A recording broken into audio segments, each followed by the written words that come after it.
One of the great images in the church's art in history is that of the jeweled cross. As a little bit of a insight or give you a little bit of a sneak preview, our Easter candle for this year also features a sort of jeweled cross on it. But the jeweled cross is there for, in some ways, obvious reasons. Why is the cross jeweled? Because it's precious. You know, the cross is precious. And then, of course, the question comes more behind the fact of it. Why is the cross so precious? Certainly, the cross is so precious because it's the punishment that we deserve due to sin. It's our sins that put Jesus to the cross, and yet he endures the cross for our salvation, and giving and rising from the dead gives us the hope of new life.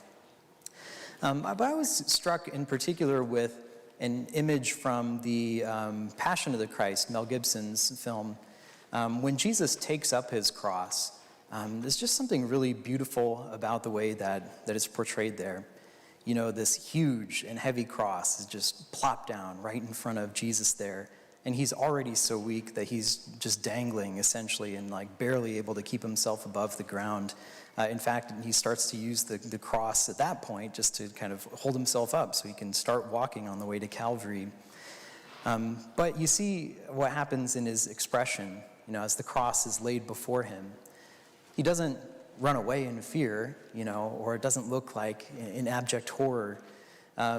He doesn't look even disgusted, right? Like, why should I have to endure this? But instead, he willingly embraces it, and with a great expression of love, so that you know that as he's looking at the cross, he's thinking exactly this.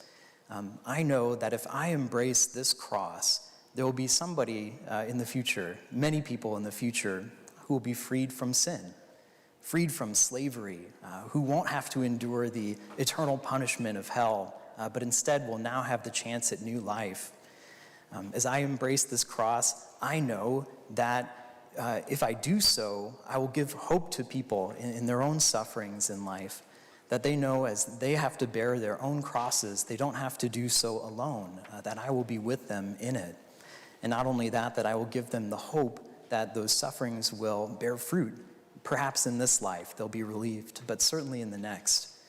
So you see the love with which he embraces the cross, how precious it is to him, because it's the means for our salvation.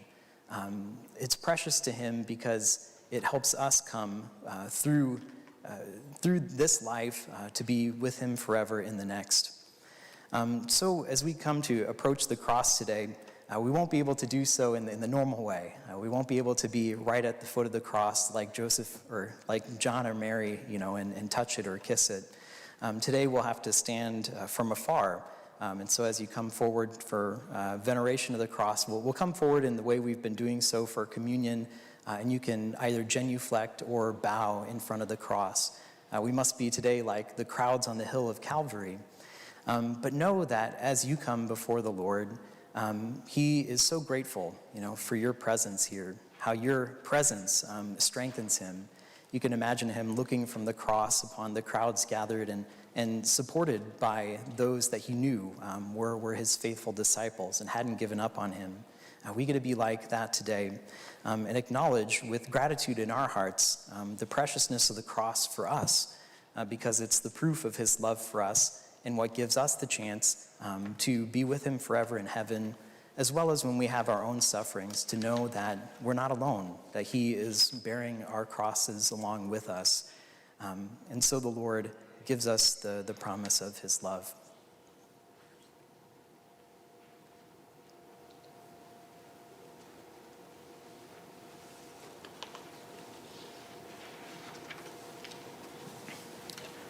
Please stand.